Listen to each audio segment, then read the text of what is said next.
आज अदालती कार्रवाई के दौरान हुकूमत की कोशिश थी कि वो सुप्रीम कोर्ट को लॉन्ग मार्च के खिलाफ कोई हुक्म जारी करने के लिए कायल करे, लेकिन अदालत ने उनकी दरख्वास्त मुस्तरद कर दी। क्या वजह है कि अटॉर्नी जनरल अदालत को कायल करने में नाकाम रहे? मेरा नहीं ख्याल कि सुप्रीम कोर्ट ने हुकूमत की इस्तदा मुस्तरद की।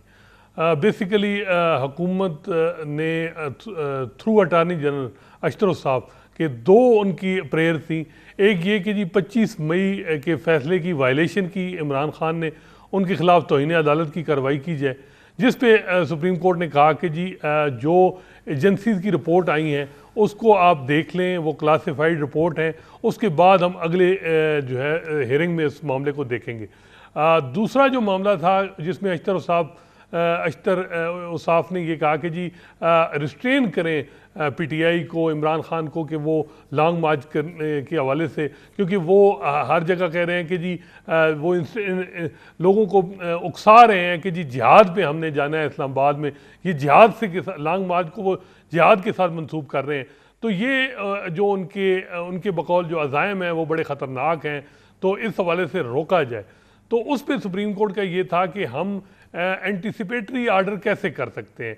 हम जुडिशल अथॉरिटी हैं, हमारे पास कोई चीज़ आएगी तो हम कर सकते हैं। ताहम जो सबसे इंपॉर्टेंट बात चीफ जस्टिस उमर अता बंदयाल ने की, उन्होंने कहा कि आप एग्जीक्यूटिव अथॉरिटी हैं, आप फ्री हैं, आपको इख्तियार है कि कानून के मुताबिक कार्रवाई करें। अगर कोई लॉ एंड ऑर्डर की सिचुएशन बनती है तो आपके पास इख्तियार है।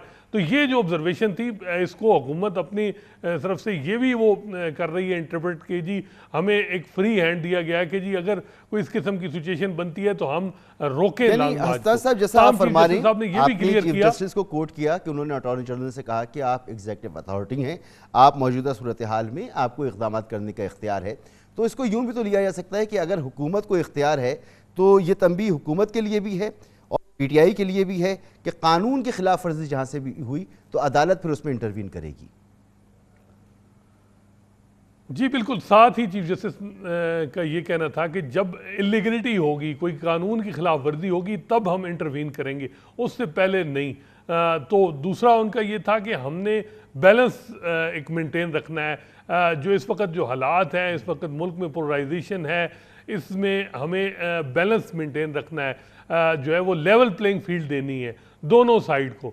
तो उनका ये था कि एक साइड पे वो ये कह रहे हैं कि जी हम कोई रिस्ट्रेनिंग ऑर्डर नहीं कर रहे, लेकिन वो हुकूमत को भी नहीं रोक रहे।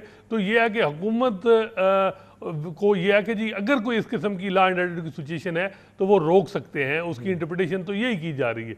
तो इस वजह से ये है कि दोनों साइड पे ये है कि जी वो लेकिन इस हवाले से जो अगले हफ्ते में जो समाअत होनी है वो इम्पोर्टेंट है। मैं इसी तरफ आना चाह रहा हूँ कि वजारत दाखिला का जो सुप्रीम कोर्ट से रुजू करने का मकसद था वो गालिबन यही था कि 25 मई के अदालती अहकामात की खिलाफ वर्जी पर इमरान खान के खिलाफ तौहीन अदालत की कार्रवाई की जाए।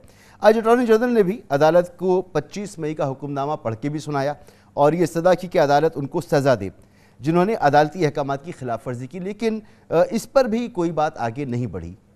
आज उन्होंने सुप्रीम कोर्ट ने यही कहा कि अटॉर्नी जनरल जो है जो रिपोर्ट्स आई थी एजेंसीज की, उसमें कुछ जो फैक्ट्स थे उनकी वेरिफिकेशन के लिए एजेंसीज को एक सवालनामा दिया गया था, उस पर जो रिपोर्ट आई है क्लासिफाइड वो मुलाहिजा करें।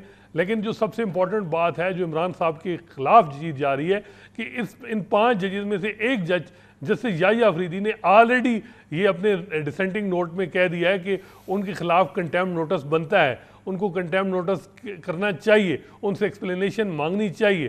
तो लेकिन 4 जजेस ने रिस्ट्रेन किया और कहा कि एजेंसीज की रिपोर्ट मंगवाते हैं। जो अब हुकूमत का क्लेम यह है कि जो उन्होंने अपने पटिशन में भी ये कहा कि जो रिपोर्ट है उसमें ये वाज़ेह है कि इमरान खान और पीटीआई की लीडरशिप की कहने पे लोग जो हैं वो उन्होंने 25 मई के आर्डर की वायलेशन की और वो डी चौक की तरफ आए। अब ये चीज़ जो है जब रिपोर्ट अटॉर्नी जनरल पढ़ेंगे उनमें क्या चीज़ है, क्या उनके हक में है, वो उस हिसाब से फिर देखना होगा कि क्या चीज़ बनती है। आप जिस रिपोर्ट का जिक्र कर रहे हैं वो वही रिपोर्ट है ना जो सुप्रीम कोर्ट ने इस साल मई के फैसले में ISI, IB और IG इस्लामाबाद, वजारत दाखिला और चीफ कमिश्नर से रिपोर्ट तलब की थी। ये वही रिपोर्ट्स हैं और अब ये अटॉर्नी जनरल को दी जाएगी, वो इसको पढ़ेंगे। आपकी क्या मालूमात है, क्या है इन रिपोर्ट्स में? देखें, जो हुकूमत ने अभी अपनी कंटेम्प्ट पिटीशन की फाइल की, उसमें ये बाकायदा जिक्र है कि जी एजेंसीज ने तो बड़ा वाज़ेह कहा कि जी रिपोर्ट में कि जी वायलेशन हुई आर्डर की।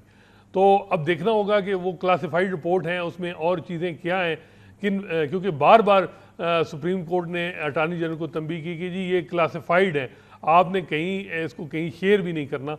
तो अब देखना होगा कि क्या वो जो है वो अटार्नी जनरल इसको पढ़ के क्या वो अपना मौक़िफ़ बनाते हैं, क्योंकि एडवोकेट जनरल इस्लामाबाद जहांगीर जदू ने जब इस्तदा की कि जी मुझे भी रिपोर्ट दी जाए, तो उस पर अदालत ने नहीं उनकी इस्तदा को माना और कहा कि जी नहीं, सिर्फ अटार्नी जनरल ही रिपोर्ट को देखेंगे और उसके बाद वो फिर बताएंगे।